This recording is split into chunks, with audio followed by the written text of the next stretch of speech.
Okay, so this is the beginning of part 2. I'm going to do 10 to 12 questions. Number 12. A rectangular prism has a width of x inches, a length of x squared y inches, and a height of y squared inches. Which expression represents the volume in cubic inches of this rectangular prism? So, we're being asked about volume, which is a pretty simple formula, especially when dealing with a rectangular prism. All that means we're going to do for volume is length times width times height. So our width is x inches, our length is this, and our height is this. So the volume should be equal to x squared y times x times y squared. This is a laws of exponents question. It's just put into a volume situation, but they just want you to have a reason to use the laws of exponents. So product of powers, when I have the same base but different exponents, or even if they're the same exponents, if I have the same base, I can add the exponents together. That's the rule. So x squared, and remember, if you don't see a number, you can assume it's being raised to the first power. So x squared and 1, y1 and y to the first and y squared. Add the exponents together on the x and the y for x cubed, y cubed. And that's the final answer. No reason to even consider the other choices.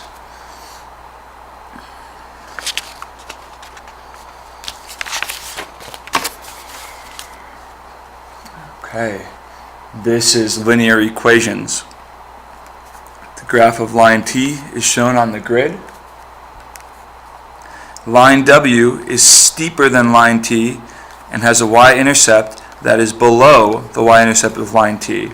Which function could be represented by line W? Okay, so this is T here. We know our y-intercept has got to be somewhere below, somewhere beneath 2. So that immediately gets rid of B and C because our y-intercept is supposed to be less than 2. Now steeper in slope means we're going to be decreasing more quickly for line W than with line T. I'm going to go ahead and put a point here at -1 just as a reference, because I know line W is going to have a y-intercept of -1. And then the question is the slope -1/4 or -2/3? And we could compare that to the slope given here. Draw that right triangle on top there. It looks like we've gone over 5 and up or down 2. So the slope here is -2/5.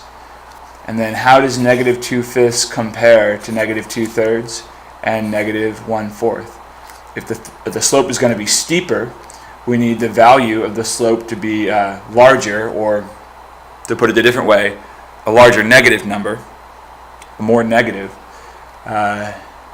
which means it should be -2/3, and we can go ahead and plot that to see.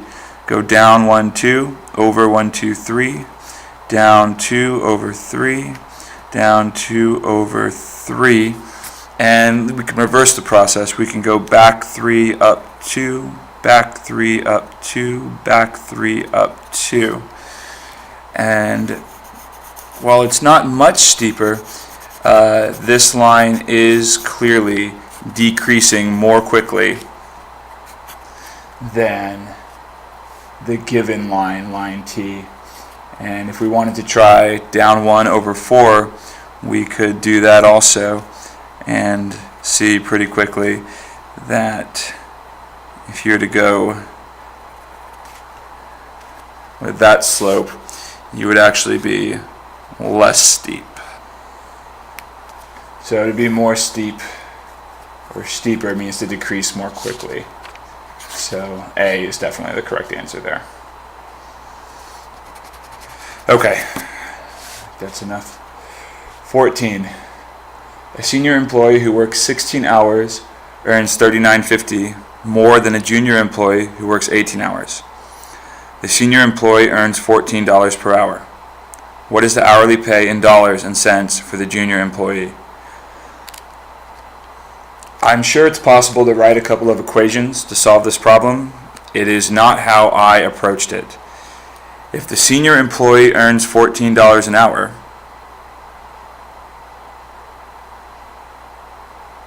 and worked for 16 hours,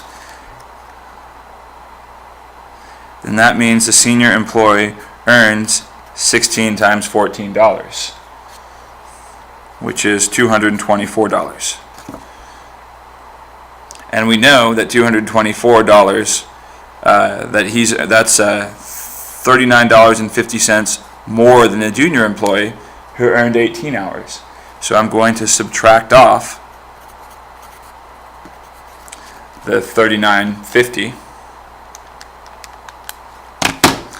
and that gives me the total amount that the junior employee worked, or the amount of money that the junior employee earned. And if I know that the junior employee worked for 18 hours, I can divide this number by 18 to get the amount of money that the junior employee earns per hour. So, to walk through it once more, this is the number of hours the senior employee worked. This is the amount of money the senior employee earns per hour. You multiply them together to find the total number, the total amount of money that the senior employee made. To find the junior employee and how much money he or she made, you subtract off how much more the senior employee made than the junior employee. And then this is how much money the junior employee made. You divide that by the number of hours worked to find the number of dollars per hour that the junior employee made. In my mind, the ability to reason through this type of problem, with or without equations, is the sort of thing that makes you ready for algebra. So if you could have worked through a problem like this to get the right answer in 7th grade, you were probably placed in algebra. In my thinking, that's how it should go. Number 15. In 3 different workouts, a runner burned 300 calories in 30 minutes, 350 calories in 35 minutes, 200 calories in 20 minutes. Based on the data, which statement is true if the number of calories burned is a function of the number of minutes the runner worked out? So calories burned is a function of the workout. In other words, the calories burned is going to depend on how long we worked out. So calories burned depends on how long we worked out. There's nothing in the problem about the number of steps. And while there are 3 different workouts, the number of different workouts that we analyze isn't related to the calories burned or the number of minutes that the runner worked out. And then letter A has got the relationship backwards. The minutes we worked out isn't dependent on the calories that we burned. It's the calories we burned depends on how long we worked out. This is very much a question about language and reasoning. And again, in my mind, it's the sort of thing we want you to be able to do before you show up to algebra. It's the sort of thing that signifies that you're ready to develop algebraic thinking. What is the range of the function graphed on the grid? Well, we know 2 things. 1, range is the set of all of the y values. So I can immediately eliminate anything talking about x, because those 2 are domains. Those are talking about domain. And since my function or my graph is connected at every point, It's not a set of individual points. It's connected by unbroken lines. Then we know that it's continuous. Here, this is how you would show a continuous range using inequalities. And if you just list isolated points, then you're talking about something that's discrete. So this is the only one that talks about the range and is continuous because it's using inequalities. So G is the right answer. This is a correct description of the domain here. And this is an incorrect description of the domain. The domain and range are both continuous. They are not discrete because it's an unbroken line.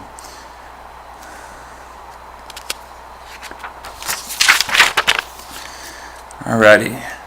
17. The point 37 and 72 are on the graphs of both quadratic functions f and g. So I know I'm dealing with quadratic functions. I know they share these 2 points. The graph of f opens downward, okay, and the graph of g opens upward. Which of these statements is true? Before I even go read these statements, I'm going to sketch a graph of this situation to the best of my ability.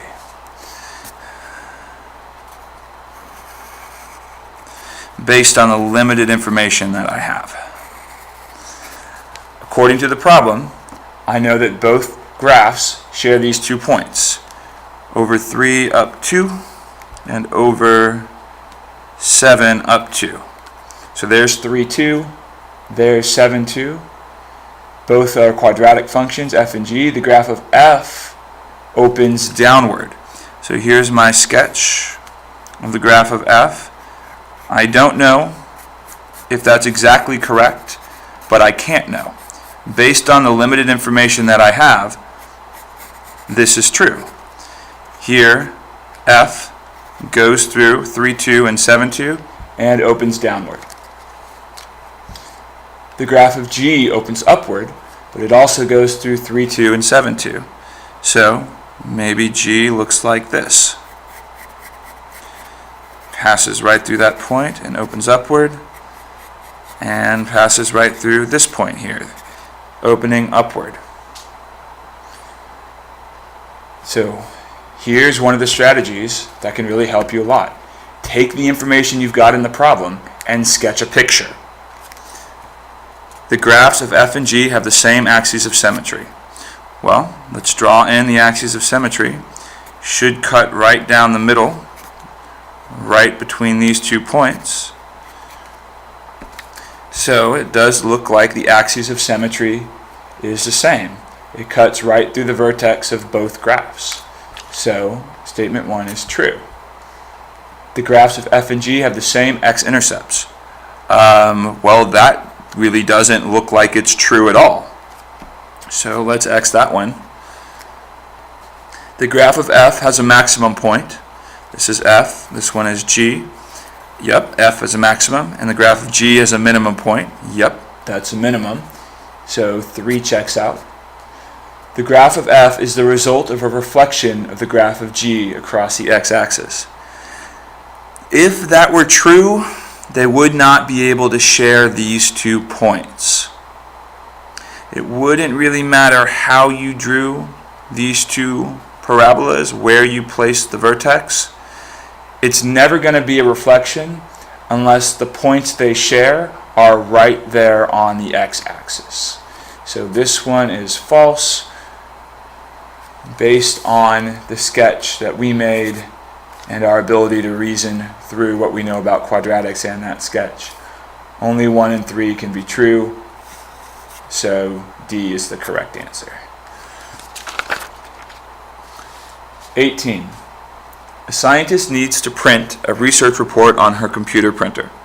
If she prints in black ink only, it's given a function, describes the number of pages left to print after t minutes. If she prints in colored ink, another function, describes the number of pages left to print after t minutes. Based on this information, which statement is true? Well, first of all, let's have a look at the 2 different functions. it seems like the black ink prints faster because the slope is greater, albeit negative, than the slope of the colored ink. So here we print 33 pages a minute. Here we only print 30 pages a minute. So the printer prints 3 more pages per minute in colored ink than in black ink. Well, no, that's not right. Colored ink prints 3 pages slower. So F is out. The printer prints 3 fewer pages per minute in colored ink than in black ink. That's true, because the slope, or the rate of change, for the colored ink is less steep by 3 units than the black ink. So this one looks good. The printer prints the same number of pages per minute in either type of ink. That's definitely wrong. 30 and 33 are not the same number. The slopes are not the same. The printer prints the entire research report in 152 minutes. That's not true. This 152 is the number of pages. After 1 minute passes, 33 pages will have been printed. After 2 minutes passes, another 33 pages will be printed. After 3 minutes passes, another 33 pages will have printed. Here it works the same, except each minute only 30 pages are printed. So G has got to be our correct answer. The printer prints 3 fewer pages per minute in colored ink than it does in black ink.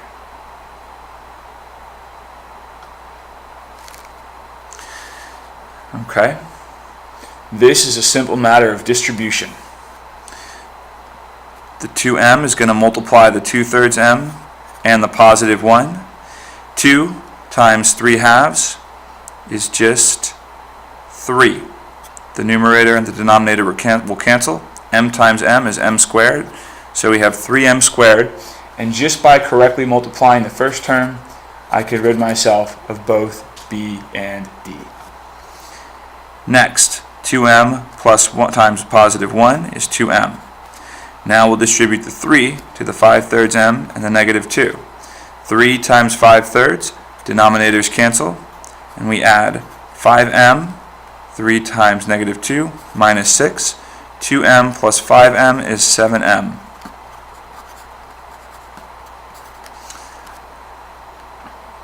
C is the correct answer.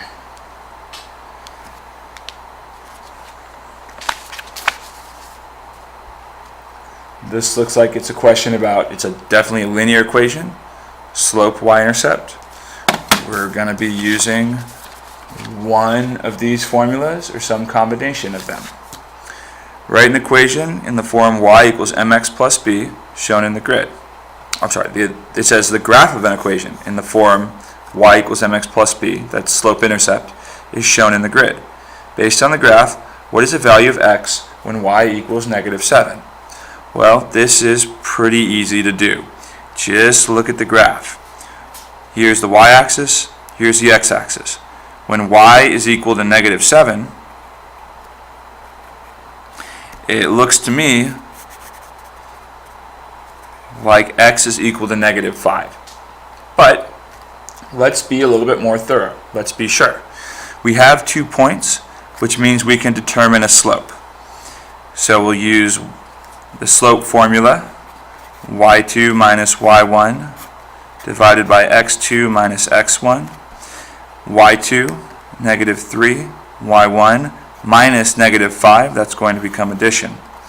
x2, 5, x1, 0. So that's negative 3 plus 5 for 2 divided by 5 minus 0 is 5. There's our slope. Our y-intercept is given to us in the problem, so we could write the equation y equals 2/5 x minus 5. Then we could solve this equation. What happens when y is equal to negative 7? Negative 7 equals 2/5 x minus 5. Add 5 to both sides, and you get negative 2 equals 2/5 x. Multiply both sides by 5 to clear out that denominator, and you get negative 10 equals 2x. Divide both sides by 2, and you get x equals negative 5.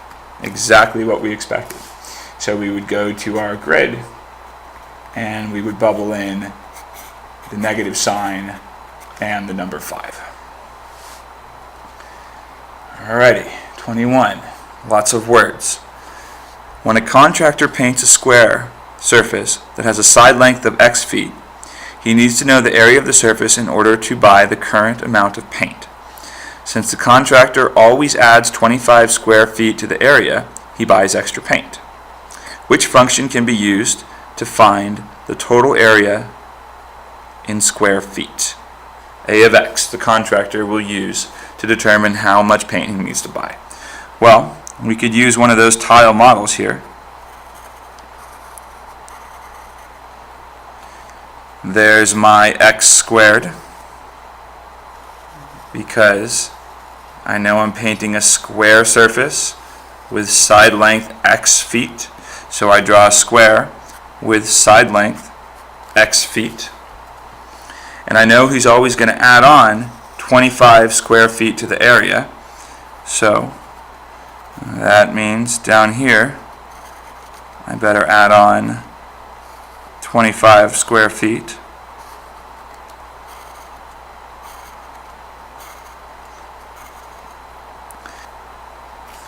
So the final answer is going to be D. This answer, while it looks tempting, can't possibly be right, because that would be adding,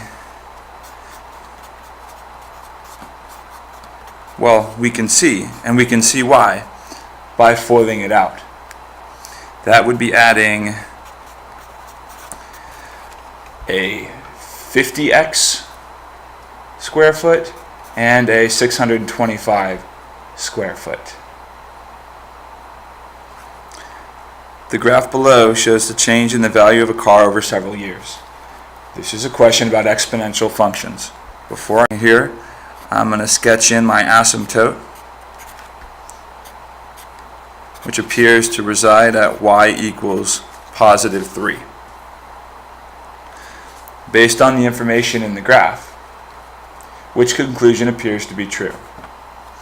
The car lost about half its value every 3 years. So after 3 years, I've decreased from 12 to 6. After 3 more years, so go ahead and write that in, lost half the value. From 3 years to 6 years, we decrease from 6 to a little bit more than 4, so that's a minus maybe 1.75. That's not half the value, so F is out. G, the car lost about 1/4 of its value every year. That might be true, but I don't think so. From here to here, we lost a little bit more than 1/4, and then, well, no, I don't think that's right. Because look about year 7 to year 8, we're definitely not losing 1/4 of a value there. So G is out. The car lost less value between years 9 and 10 than between years 1 and 2. That definitely looks true. Between years 9 and 10, the car barely decreased in value at all. But between years 1 and 2, the car decreased in value a lot. And then the car lost more value between years, so, and then this J is the reverse of that statement. So H is the correct answer. 23. What is the equation in standard form of the line that passes through 4, -8 and has a slope of 1/4? Okay, this is linear equations. I've been given a slope and a point, So I'm going to use point-slope form because the point I was given is not the y-intercept. So y minus y1 equals slope times x minus x1. Plug in what you know. The negative 8 is our y1, so y minus negative 8 equals slope of 1/4 times x minus 4. Simplify, minus negative 8 is positive 8. Y plus 8 equals, distribute, 1/4 x, 1/4 times negative 4 minus 1. Now we want an equation in standard form. So let's go ahead and subtract 8 from both sides to get y equals 1/4 x minus 9. Let's get rid of the fraction by multiplying each term by the denominator here, 4. 4y equals x minus 36. Almost there.